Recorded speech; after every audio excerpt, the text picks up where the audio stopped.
Welcome to the Refrigerating Engineers and Technicians Association Ammonia Awareness video. This program is being presented to inform you that anhydrous ammonia is present in the refrigeration system at this facility.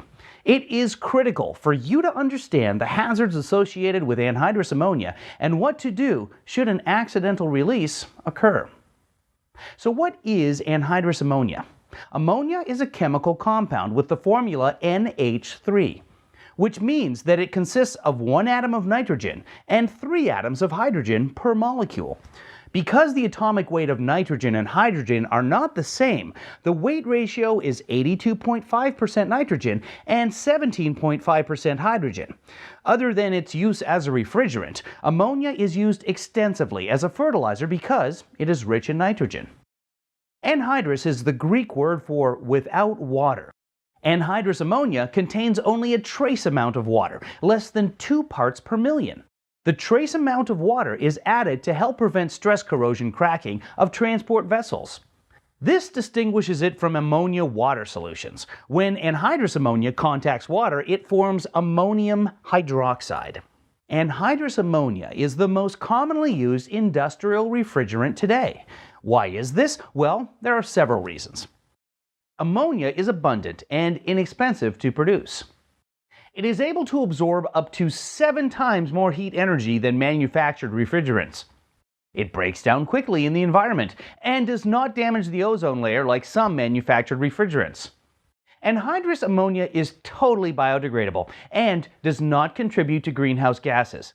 As a matter of fact, Greenpeace endorses anhydrous ammonia as the refrigerant of the future. Granted, anhydrous ammonia exposure can be extremely harmful to humans, and its storage under high pressure means a lot of gas could be released in a very short amount of time. As long as it's handled with respect and due caution, anhydrous ammonia is as safe as any other refrigerant. The physics of the vapor compression refrigeration system require that the ammonia gas be compressed to a pressure that allows it to be condensed to a liquid. This means there may be a large amount of ammonia under high pressure, and even a small mistake can cause a large amount of ammonia to be released into the environment in a short period of time. So, what can you do? Staying safe and ensuring the safety of your coworkers and this facility are job one. Here are a few things you can do to help achieve this. Be present and alert. We've all been there. Work gets a little boring and you just go through the motions. Maybe you're thinking about your weekend plans or getting home in time to catch the big game on TV. This kind of inattention can lead to disaster. Most accidental releases occur due to human carelessness or deviating from prescribed operating procedures. Study operational procedures. Learn them and never stray from them.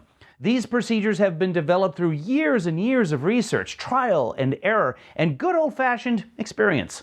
They are in place to keep you and your coworkers safe. Shortcuts are never worth it. Saving a minute or two is not worth a lengthy hospital stay or the lives of your coworkers. Even if you are a mechanical genius, able to take apart and rebuild a car blindfolded since the age of 5, never attempt to operate, repair, or manipulate the ammonia refrigeration system without proper training and authorization from the facility. Study and familiarize yourself with the emergency procedures at your facility. In the event of an accidental release, seconds count.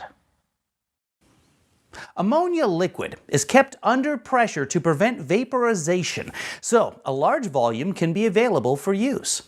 If released to the atmosphere, 1 cubic foot of ammonia in its liquid state can produce as much as 760 cubic feet of ammonia gas.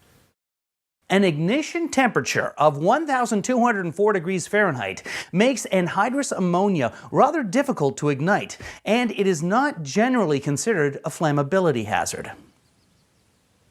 However, with an ammonia-air mixture of 16 to 25% ammonia, vapor ignition is possible. Despite the difficulty of igniting such a mixture, never weld on any vessel, component, or piping that has not been completely decontaminated and cleared of all ammonia. Remember, never weld on a closed part of the system. When ammonia comes into contact with our bodies, living tissue is quickly dehydrated and the cells destroyed.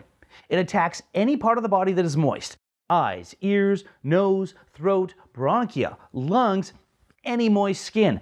Any tissue that contains moisture is chemically burned. Anhydrous ammonia forms an alkali when in contact with water, which chemically burns animal tissue. The chemical will burn its way into the body unless it is diluted by large quantities of water. Anhydrous ammonia is extremely destructive to animal tissue. Skin is reduced to a sticky, gooey substance as the chemical burn progresses. Tissue that is chemically burned by ammonia is actually killed, incapable of healing or replacing itself. Let me repeat that. Tissue that is chemically burned by ammonia is actually killed, incapable of healing or replacing itself. Damaged tissue must be removed by a medical doctor before any healing can proceed. The results are often disfiguring. Anhydrous ammonia has a strong affinity for water. Thus, large quantities can be used to neutralize its caustic effects on moist areas of the body. Such areas include the eyes and mouth, skin damp from perspiration, particularly underarms, groin, forehead, scalp, and feet. When liquid ammonia is released to the atmosphere, its temperature is minus 28 degrees Fahrenheit. Released liquid ammonia can cause freezing and chemical burns wherever there is contact with skin and clothing. The sub-zero temperature of the escaping ammonia liquid will freeze clothing to the body. Do not attempt to remove any clothing that is frozen to the skin. It must be thawed first, preferably with warm water, or the skin may be pulled from the victim. The caustic nature of anhydrous ammonia will cause skin and tissue burns similar to burns from heat.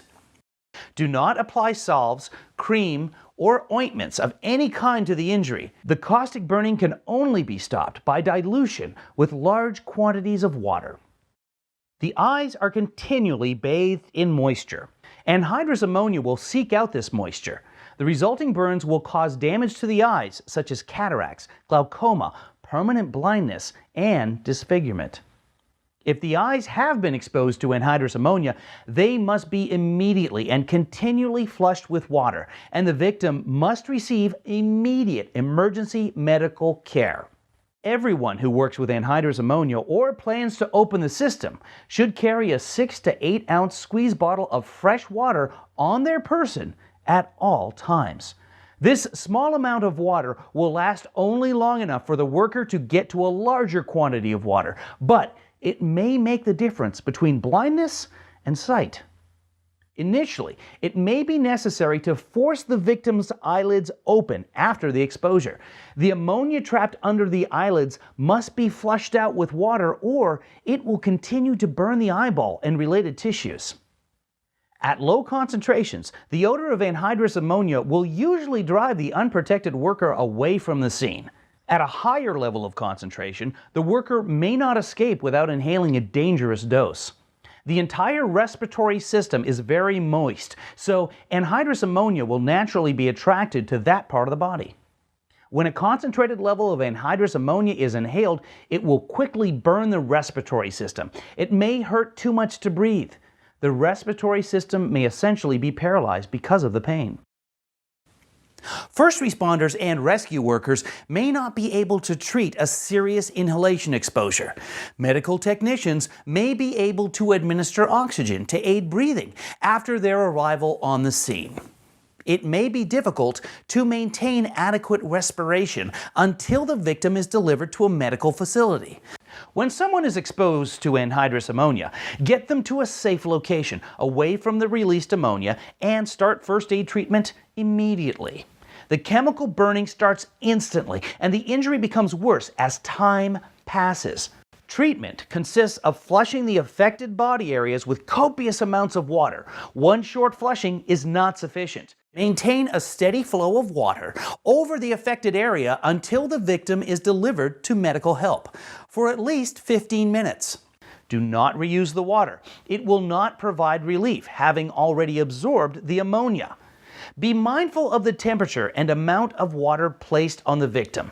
Compounding the injury with hypothermia will not help the situation. Water should not be hot either. A large temperature differential will add to the discomfort of the victim. Make arrangements to transport the victim to an emergency medical facility as soon after the exposure as possible. First aid can be given while transport arrangements are being made, but get the victim to medical care as quickly as possible. Notify the medical facility that the victim is being transported and the nature of the injuries. First aid flushing should be continued while in transport. Personal protective equipment can provide protection, but unless you are authorized to use the gear, you should leave it to those who have the training. Improperly using such equipment is like using nothing at all. Above 50 parts per million, respiratory protection is required to remain in the area. As little as a full-face air purifying respirator may be used. Once levels reach 300 parts per million, the air purifying respirator is no longer acceptable. 300 parts per million is the IDLH, or immediately dangerous to life and health. This does not automatically guarantee death, but rather you may be too impaired to escape. A self-contained breathing apparatus, SCBA, must be used in concentrations of 300 parts per million or greater. Level A totally encapsulated chemical suits must be used for skin protection. In order to use respiratory protection, you must have successfully completed a pulmonary examination given by a physician. You must be fit tested to your equipment. Do not use equipment unless you have been trained to do so. An ammonia refrigeration system is a safe and efficient way to remove heat from products and spaces within this facility. A well-maintained system will operate safely, but will not guarantee against the possible occurrence of upsets. If you'd like more information on ammonia refrigeration, please consider the RETA educational publications. Further information will be provided on this specific ammonia system. Be safe and immediately report any unsafe actions or conditions to your escort or a supervisor. On behalf of RETA and this facility, thanks for watching. We'll see you next time.